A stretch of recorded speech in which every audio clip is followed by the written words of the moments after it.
Okay, well, thanks very much. Thanks to the organisers for the opportunity to talk here and to visit India for the first time. It's been really great. So I want to talk about, a lot of people during this week have been talking about hyperbolicity in some form, but often quite weak hyperbolicity. And so I'm going all the way back to uniform hyperbolicity, the strongest type. And even there, it turns out that things are not very well understood, and there are still new results to prove. But first of all, I should maybe quickly recap maps. So if we have an Anosov map, or Diffio, then everything's been well understood for a long time. So some F from M to M, you've got some splitting, ES plus EU, stable and unstable directions. And there, it's known that F is mixing with respect to any Gibbs measure mu. So I write Gibbs. Gibbs is my abbreviation for equilibrium measure for some holder potential. But choose any holder potential and get a Gibbs measure mu, then F is going to be mixing if your diffeomorphism is Anosov, and it's also going to be exponentially mixing. So integral V W composed with F to, I should put some quantifiers for any alpha greater than between 0 and 1. There exists C and A greater to 0, such that if I look at the correlation function, mu minus integral V d mu, integral W d mu,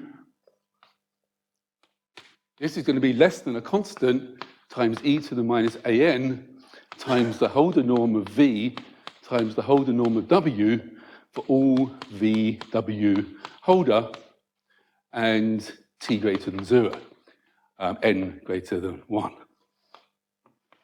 Okay, so that's the situation for Anosov diffeomorphism, and the same is essentially true for Axiom A.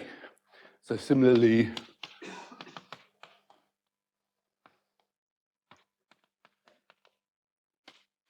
so we saw this right in the beginning on Monday in Sylvan's talk, that if you've got an Axiom A diffeomorphism, you have a spectral decomposition into finitely many hyperbolic basic sets, and each hyperbolic basic set is up to some finite cyclic permutation. It's mixing and exponentially mixing. So this is all from the 1970s, work of Sinai, Ruel, and Bowen, and so everything was sorted out. But when it comes to flows, it turns out that things are still not understood. So this is now the real talk. I've got ft going from M to M. I'll define the correlation function of observables V and W just to be the analog of that object.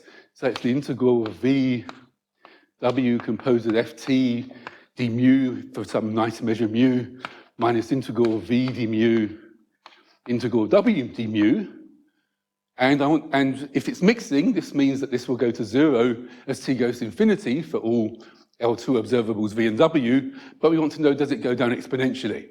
So this is still a big open question. So here's two open questions.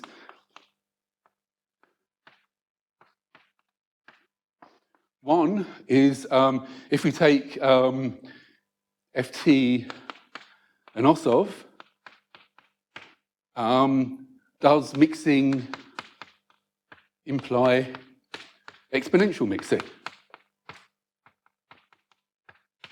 And even if you take your measure to be SRB measure, then this is still a completely open question whether mixing implies exponential mixing.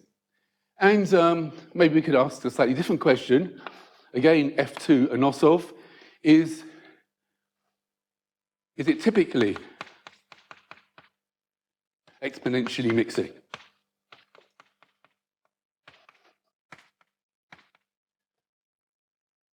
Okay, again, maybe with respect to some nice SRB measure. And again, this is completely open. There's no good results on this. Obviously, you can interpret typically in lots of different ways, but any sensible way, there's going to be no answer. So there has been some progress. So I'll just mention some deep but very partial progress. There was basically nothing until 1998, and then there was Chernow and Dolgopyat.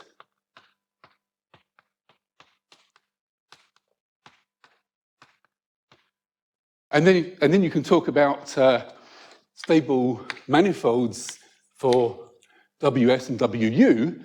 And if you happen to be in the situation where both of these form C1 foliations, then you get exponential decay. That's Dolgopyat's theorem. Well, it's something like that anyway. But anyway, basically, Dolgopyat's theorem only works if you happen to have very smooth, very nice stable and unstable foliations, which is a very pathological situation. But it does cover geodesic flows on surfaces of negative curvature. So that was the big example in here.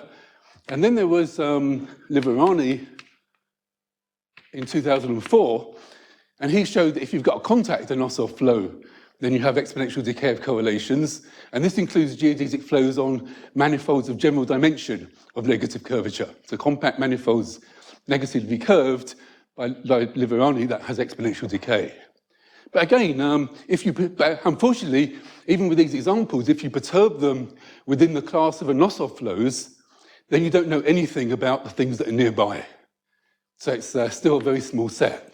And then there have been various things going on. And then there's also a paper by Suji in 2018, which dealt with a situation where if you've got a three-dimensional volume-preserving Anosov flow, then there's an open dense set of such flows that are exponentially mixing. But again, if you perturb them outside this class of volume preserving, then nothing's known.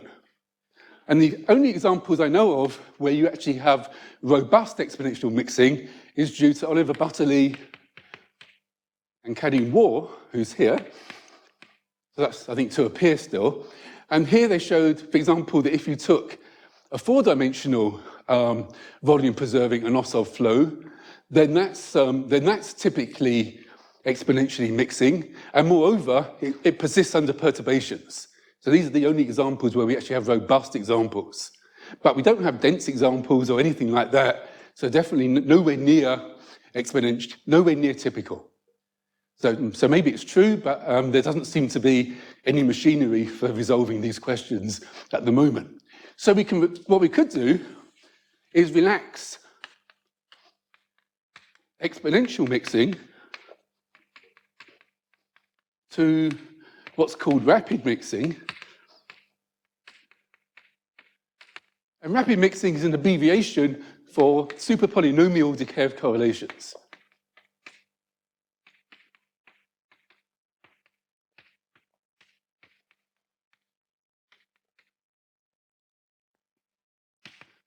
So basically, that rho of t is big O of t to the minus q, for all q greater than 0. So it's weaker than exponential, but it still seems like quite a lot of information. And it turns out that this is a much more tractable question. So now there's some positive results to mention. I can go over here, I guess. So the first results on this was due to Dolgopyat.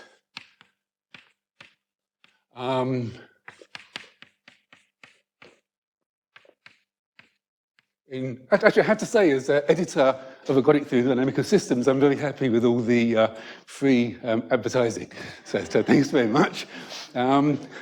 So he showed, I'll write it in quotes first, which is that typical, and we can even work with Axiom A now, flows are rapid mixing.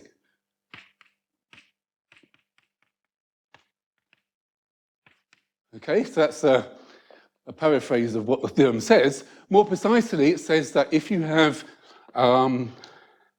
ft going from M to M, and it's a C, for simplicity, I suppose it's C infinity axiom A flow. And let's take lambda contained in M, a hyperbolic basic set. So again, you have a spectral decomposition, and there's a decomposition into finitely many hyperbolic basic sets. And I want to exclude the trivial ones. I'm not interested in the ones that are periodic solutions. So to save time, whenever I say hyperbolic basic set, I mean a non-trivial hyperbolic basic set, not just one periodic solution. And then it says that typically,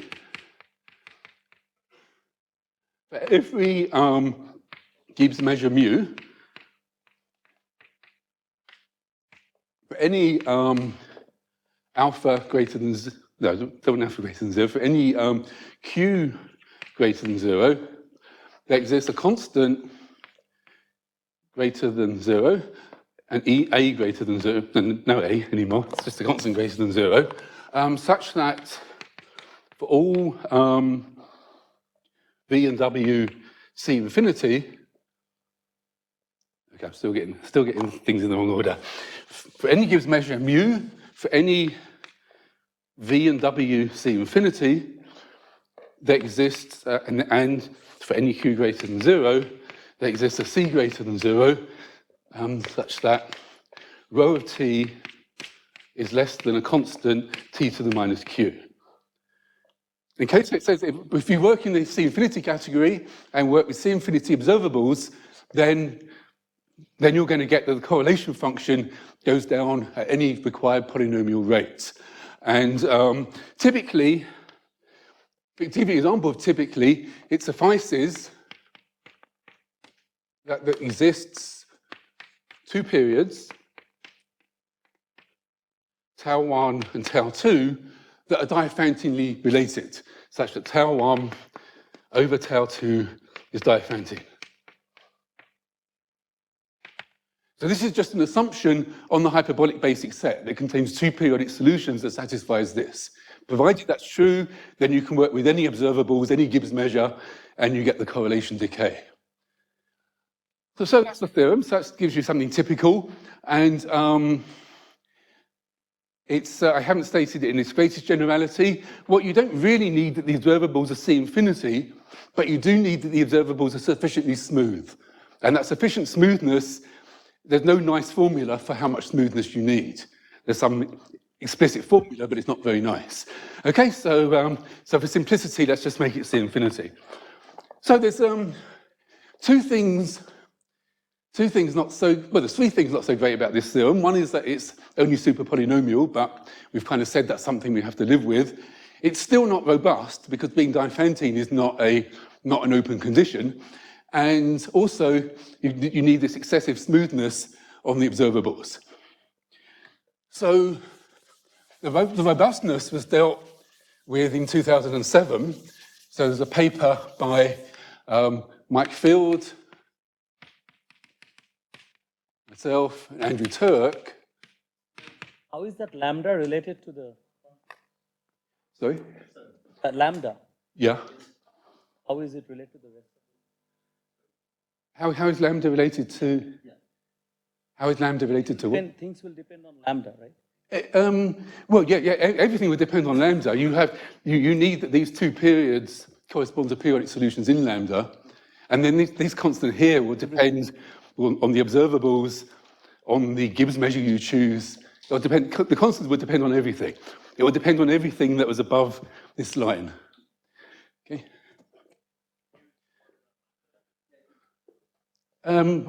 I think, yeah, of course, yeah. Yeah. Is there explicit dependence of the constant C on the observables? Yes, you have to work out how much smoothness you need. That's the CR norms. And then you need the CR norms, yeah. Yeah.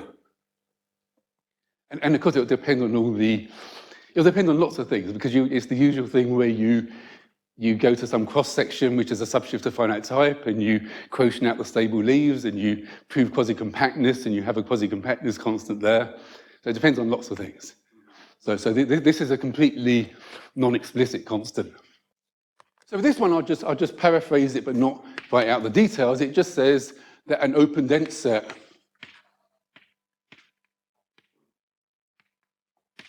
of axiom A flows are rapid mixing.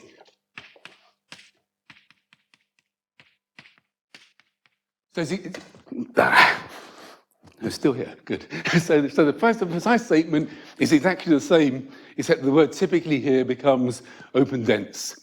But what I really want to talk about today is a new theorem, which is work with Caroline Wormmell, who's a PhD student at Sydney. And what we prove is that it's the same, but with respect to Holder observables. That was the title of the talk, right? That we've got rid of this, we no longer need that you have sufficiently smooth observables. Any Holder observables will work. And so the precise theorem is the following. You let R be greater than 2, and you've got a FT goes from M to M, is a CR axiom A flow. Lambdas are hyperbolic basic set. And then kind of what we're saying is that there exists a C2 open CR dense set of such flows such that, maybe I shouldn't have put hyperbolic basic set here, such that for every hyperbolic basic set lambda, okay, so the C2 open CR dense subset of the axiom A flows have the property that for every hyperbolic basic set and for every Gibbs measure mu, and for any Holder exponent alpha between 0 and 1, and for any q greater than 0, there exists a constant c greater than 0, such that if you look at the correlation function, it's less than the constant Holder norm of v, Holder norm of w, t to the minus q. And that's for all v and w that are Holder and t greater than 0. Okay, so that's the main theorem of the talk.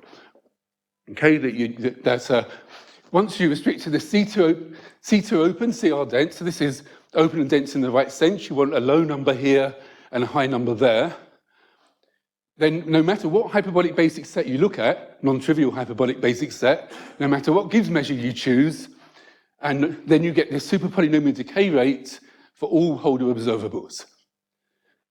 Okay. Doesn't depend on the observable. Sorry? This C doesn't depend on the observable. Oh, that's right. So C again just depends on everything before this. Everything before it exists is all the things it depends on. Yeah.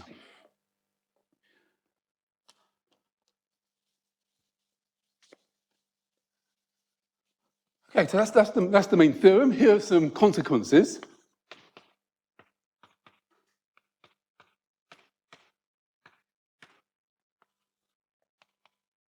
So the first consequence is the central limit theorem. So it's a standard feature that often when you prove good decay of correlations, you get the central limit theorem.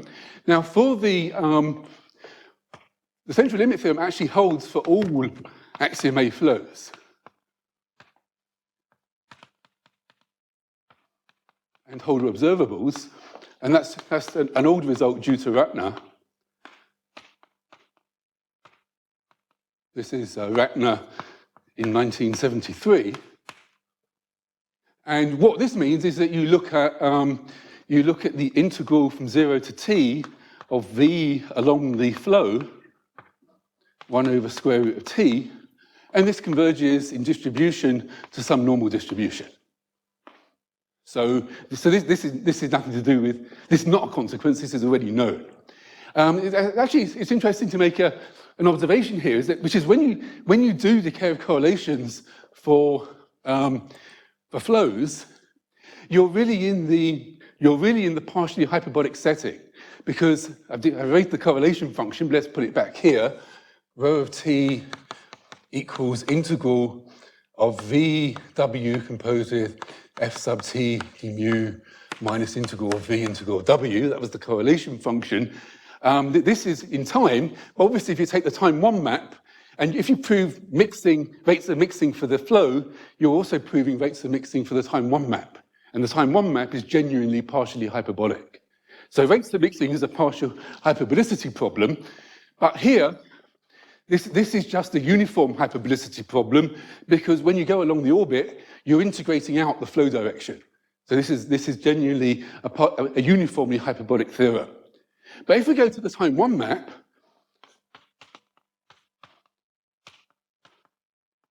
and look at, let f be f1, and look at 1 over square root of n sum from 0 to m minus 1 v composed with f to the j, and does that converge in distribution to a normal distribution? This again is in the partially hyperbolic setting. So central limit theorems for flow are relatively easy. Central limit theorem for time one map is a much harder question.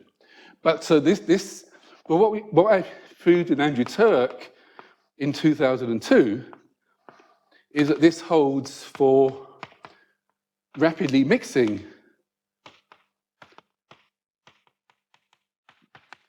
axiom A flows. And V contained in C infinity again. So we had to assume that our observable was very smooth, and then we get the central limit theorem for the time one map, well, for the for time one maps of rapidly mixing axiom A flows. But now, we get it for, now what we get is, we can't prove this theorem, because for technical reasons, we don't understand all rapidly mixing axiom A flows, but what we do understand is an open dense set of axiom A flows that happen to be rapidly mixing. So what we get is that for time one maps of an open and dense set of axiom A flows, CRT holds for holder observables.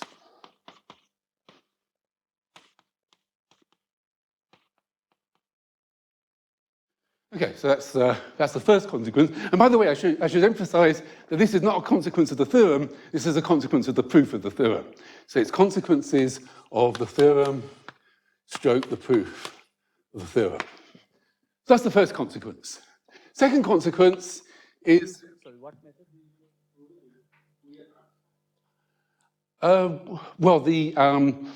To prove the rapid mixing, one of the ingredients is that you take the Laplace transform of the correlation function. But when you prove rapid mixing, you first of all prove it for the one-sided version where you quotient out the stable leaves, and then you show that the rapid mixing goes over to the flow. And when you prove the central limit theorem, again, you prove the central limit theorem for the one-sided version, and then prove that it goes over to the flow. What do you use there for central limit theorem? You use the fact that you have quasi-compact. You use Gordon, so you do some martingale covariance. When you have decay of correlations against the right class of test functions, which you happen to have in the one-sided case, then you can write things as a martingale plus a co-boundary. Yes, it's the idea due to Gordon in 1969 that you decompose it into a martingale bit, where you can just apply a martingale limit theorem and a co-boundary part that doesn't affect the limit block. Error term. Yeah. Okay. Okay, so that's the first one. The second one is recurrence rates. Okay, no idea how much. That's how much time I have left. Okay. Right. So recurrence rates, which I know nothing about, so I'm going to have to look at it here. So again, I've got F is the time one map, and I let tau R of X be the infimum n greater equals to 1, such that d f to the nx x is less than R, I guess. Less than R, yes. Okay, so it's just measuring how long it takes to get within an R ball of itself. And Then people look at the growth rate of this. So it's the lim inf r tends to 0 of log tau r of x over log r with a minus sign there. And you can define r upper x in the same way using the lim sup. And then if you've got a Gibbs measure mu, you can look at the local dimensions. So d of x, d lower bar of x is the lim inf r goes to 0 of log mu all of radius x around r over log r, and define the upper local dimension in the same way. And then there's a general relation. So generally, you have that r is less than d, and also r is, this one is apparently also less than or equal to d. That's almost everywhere. So that's, it seems to be generally known, but in particular, it's in Barrera and Sosol in 01. And then in 2006, Sosol proved a result about when to guarantee that these things are equal, that this lower recurrence rate is the same as the lower local dimension, and similarly equality for the upper ones. And his condition was that you have superpolynomial mixing. But having superpolynomial mixing, where the mixing rate required depends on how much smoothness you have, is definitely not enough to apply his theorem. But our theorem is exactly what you want. So what we get is that the theorem, this theorem plus a theorem of Sosol in 06 implies R equals D almost everywhere, open and dense. Okay, so again, for an open and dense set of Axiom A flows, you get these recurrence rates equal the local dimensions almost everywhere, which seems to not have been known before. And the third consequence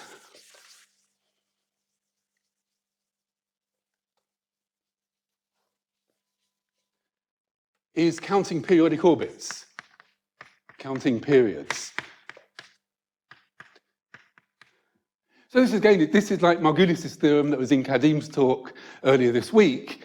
You let pi of t equal the number of periods less than or equal to t. Yes, strictly speaking, it's the number of periodic solutions with periods less than or equal to t, but that's basically the same thing. And then there's the theorem of Parry and Polycarp in 83, which generalizes Margulis's theorem, which says that pi of t is asymptotically e to the ht over ht, where h is the topological entropy. Okay, so you get this asymptotic for the number of periodic solutions, and of a certain size. And then you can get error rates. So this is Polycarp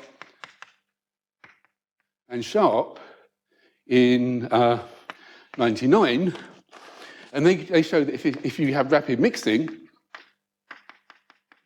so I'm still in the situation of a hyperbolic basic set for an Axiom A flow, and we're counting the periodic orbits within that hyperbolic basic set, then you get this asymptotic. If you assume your hyperbolic basic set is rapid mixing, then you get an error rate, which is that pi of t is equal to e to the ht over ht 1 plus big O of t to the minus delta for some delta greater than 0. Okay, so that's the error rate they get. And that's the best you can get from rapid mixing. And the fact that this delta is so small is intimately related to the fact that you need, I mean, it's a consequence of the proof, but the aspect of the proof that means you have to end up working with ridiculously smooth observables also only enables you to get a very small value of delta here. But our proof gives us an arbitrarily large delta. So this is 19, open and dense, we get that this is equal to the same result for all delta greater than 0. Okay, so this implied constant will obviously depend on delta, but you can get as good a rate here as you like. So those are the three consequences of the main theorem. And I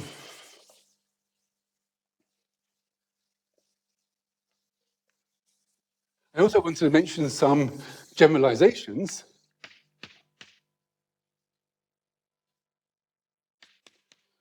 So it applies to non-uniformly hyperbolic flows, where non-uniformly hyperbolic is in the sense of Young. So what I mean by this, roughly speaking, is that whereas you can view a axiom A flow as being something with a Poincare map that's an axiom A diffeomorphism, that's roughly speaking true, then here I want to consider flows that have a Poincare map that is a non-uniformly hyperbolic diffeomorphism in the sense of Young's paper in ~98, where you can build a Young tower. So an example would be if you took something that had a Poincare map that was a Henon-like attractor, and that would be a situation where we could try to prove the same results. And so let's suppose we took a flow. Let's suppose it had a periodic orbit with a homoclinic tangency.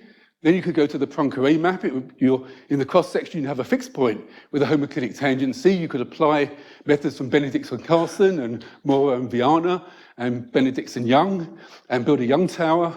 And then what we get is that all these results would go over. Well, actually, what would go over is that the theorem that I started with plus 1 and 2 would apply. The consequence about counting periodic solutions would not work because since a Young tower is a Markov extension rather than a Markov partition, you don't get good track of the periodic solutions. But all the other stuff would work. You need this condition on 2 periodic orbits. No, actually, this condition on 2 periodic orbits was only sufficient, was a sufficient condition for typically here.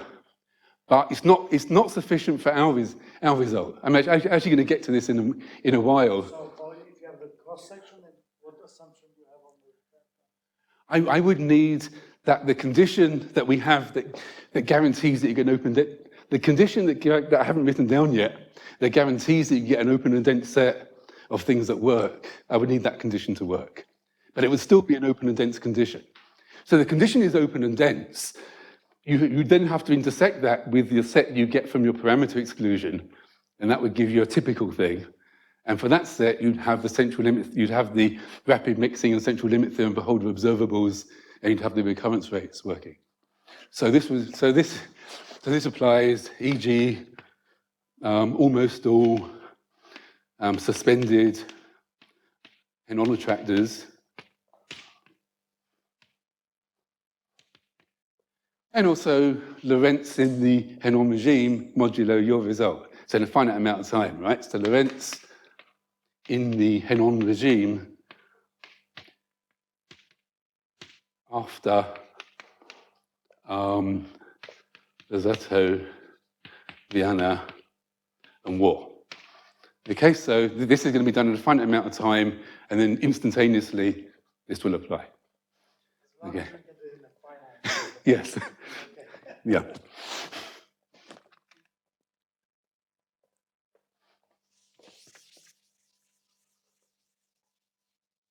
Okay, so 3 minutes left. So in that case, maybe I'll just try to tell you what this silly condition is. So it goes back to my paper, this paper with Field and Torok in '07.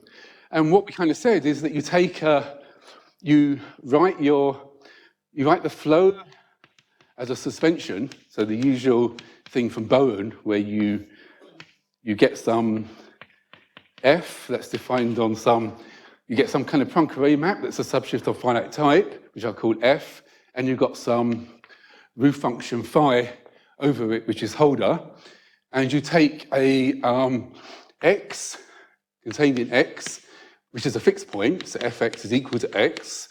So this corresponds to a periodic solution, tau, so I call this x0,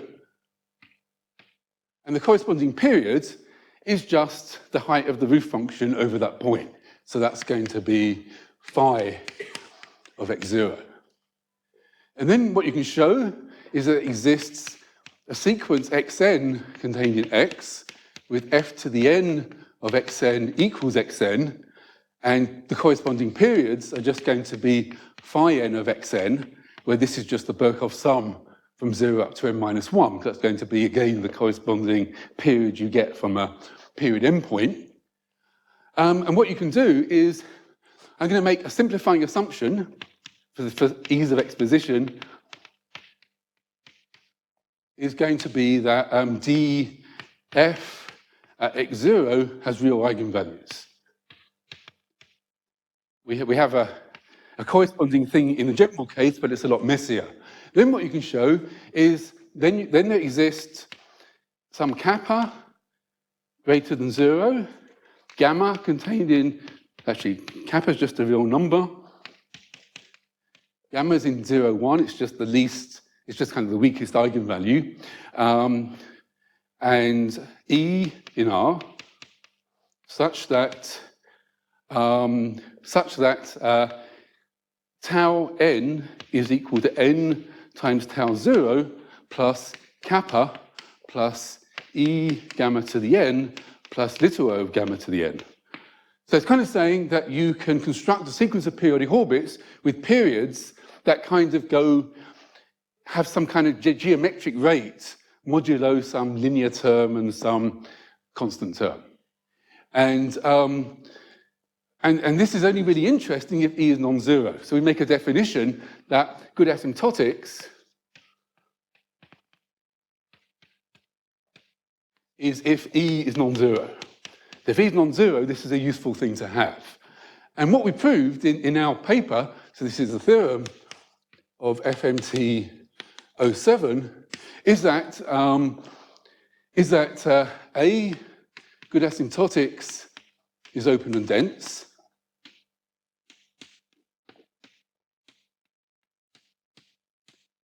So no matter what periodic point you start with, and no matter how you construct this thing, you've got lots of choices, because actually the way this sequence is constructed is by starting from this periodic point and just shadowing around some homoclinic loop. And you just kind of stay near the fixed point for n minus 1 times, then kind of, well, anyway, yes. Anyway, something like that. So anyway, whichever one you start with, you get a corresponding E, and every one of those E's is going to have the property that it's non-zero in a C2 open and CR dense way. And all we're asking here is that at least one of them is non-zero. If there's one sequence of this form where you get an E that's non-zero, we call it good asymptotics. It's a very general condition. And the second thing is that good asymptotics implies rapid mixing.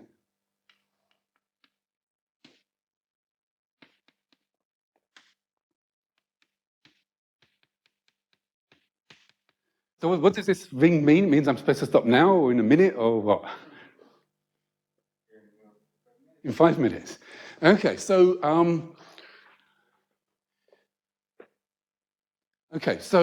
what I have, so this is the theorem from 2007 that we introduced this kind of invariant or a whole countable number of invariants, any one of which will work, and it's C2 open CR dense, and it's good enough to give you the rapid mixing condition. So what I want to end up by doing is try to show you why, what the difference is between how we go from smooth observables to Holder observables. I don't really have time to explain the whole picture, but I will try to explain, give a hint to where it comes from.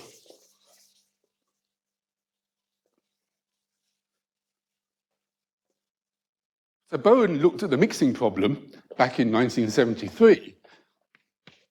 And so using this representation as a suspension over a substrate of finite type, he said it's not mixing if and only if he looks at the cohomological equation V composed with F, e to the IB phi V composed with F is equal to V. And this is a standard criterion that you see for weak mixing, but weak mixing is the same as mixing in this context. And what it says is that if you're not mixing, it's the same as having some kind of non-trivial solution to this equation. Non-trivial means, well, we want to take V non-zero, otherwise you could take V to be constant. And we also want to take V, and I want it to be not identically zero, but I also want it to be Holder. So there's a Lifshitz regularity. Normally you'd have measurable here, but now we're going to have Lifshitz. By using some Lifshitz theorem, you get Holder here. And it's also the same as saying that all the periods lie in CZ for some C greater than 0. It says that all the periods lie in some lattice.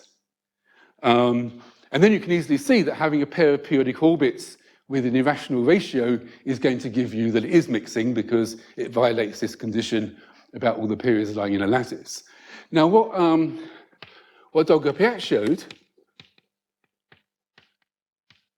first of all, let's note that if you've got this equation, then you can iterate it and you get e to the IB phi k, v composed with f to the k, and that's also going to equal v. So by iterating this equation, you could, if you put the Birkhoff sum in phi here and you put f to the k there, then this equation obviously implies that one. Now, Dolgopyat 98 said that not rapid mixing was equivalent to some approximate version of this. So not rapid mixing implies is if and only if there exists alpha beta arbitrarily large. In fact, this is a very complicated condition, but it looks a bit like that one. Arbitrarily large, and a sequence bk goes to infinity, a sequence of vk contained in, I have to explain what this means, f theta x. Is this a constant c greater than 0? These should all have Holder norm less than c bk to the alpha, vk identically equal to 1, such that if you do put k's everywhere, but put k's everywhere in this equation, so I probably should have called, I should have called this n to make the analogy better, phi nk v composed of f to the nk minus v, minus vk. Okay, so it's a sequence of things that look a bit like this equation, and this should, instead of having equals, it goes down in some polynomial rate over constant. And I haven't told you what nk is, but nk is equal to beta log bk, integer part. Sorry? What is f theta? Oh yeah, I haven't told you what f theta is. On the subject of finite type, you can put a symbolic metric, theta to the separation time, where the first place where the symbolic sequences just disappear, and then you have that your roof function lies in some f theta space, and this is the same theta. So this is not the Holder norm, it's the Lipschitz constant with respect to the symbolic metric. Anyway, so but this is just a flavor of what the condition looks like. And then there's so you have to defeat this condition. And what Dolgopyat showed is that if you've got two periods with tau 1 over tau 2 Diophantine, provided you take alpha greater equal to 2, then you can defeat this condition. Okay? He also showed that if you have a temporal distortion function, as in Kadim's talk, something that measures the lack of integrability of the stable plus the unstable subspaces, then you can defeat this condition if you take alpha and beta sufficiently large. But it's a very simple exercise to see that good asymptotics defeats this condition even if alpha is arbitrarily small.